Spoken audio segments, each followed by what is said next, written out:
Greetings all, Shane Bruce, Restomod Daisy, and we're here today with a hail and farewell on 3 daisies that we've done some work on. Now, these are not full-blown Restomod projects. Oh, no, no, no.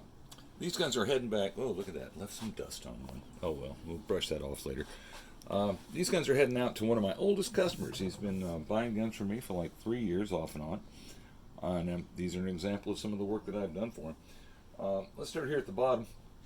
All 3 guns are Daisy, number 111, Model 40, Red Ryders, and they've all had various and sundry things done to them. They arrived in okay condition to poor condition. Let's start with the bottom gun.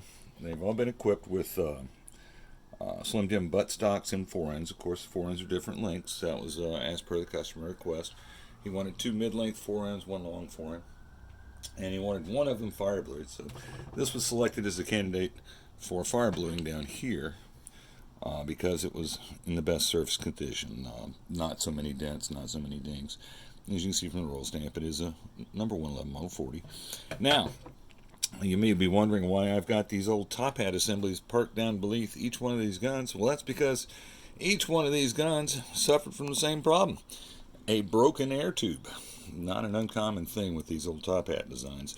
But I thought it was kind of neat that all 3 suffered from the same malady. None of them would shoot because the air tubes had sheared off at some point in time.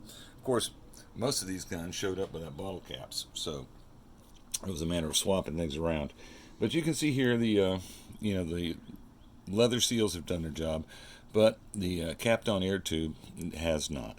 So part of the job was to get the guns up and running again without going to expensive components like overbore air tubes or Cobalt 327 mainsprings. So we did the job with the parts and materials we had on hand. Let's take a look here at the number 1 gun. It is now currently equipped with a standard Red Ryder air tube. It kept its factory mainspring. The original mainspring was a copper wash mainspring that was common to these guns when they were manufactured, but it wasn't sacked. It was in excellent shape. So with just the addition of a new air tube and a set of synthetic seals with the original mainspring and a Model 25 magazine, the gun runs right at 344 to 348. I'm thinking if it gets a little more exercise, a couple of hundred more rounds cycled through it, it'll probably be over 350 and be a super thumper. So this one had the most work done to it. The next one, we basically just put a stock set on it. We replaced the air tube and seal set, retained the original bottle cap, once again using the Red Ryder air tube assembly. And this also has a Red Ryder mainspring in it, and it's doing okay. It's running like 235. Not so great, but not so bad. You're not going to get that extra bump without putting on a Model 25 mag, spring-loaded magazine. Let's take a look at the roll stamp on this one. This is an example of what they tend to look like if they're in moderate condition. You can take a look down here on the barrel. You see that there's some styrations there. Somebody got after it at some point in time with some sandpaper or maybe some steel wool in an effort to reduce the rust. The patina on the gun isn't bad. It's not a blued gun, but it's not bad. And it's got a nice slim jim stock set on it. Should end up looking pretty sprightly.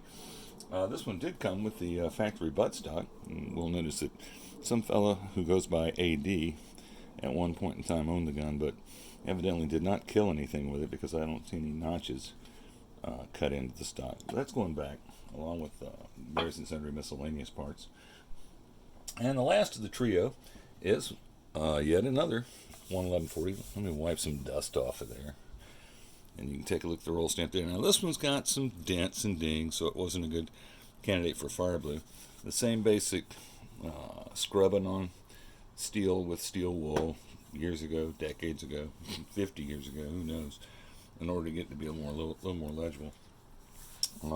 Same basic problem, broken air tube.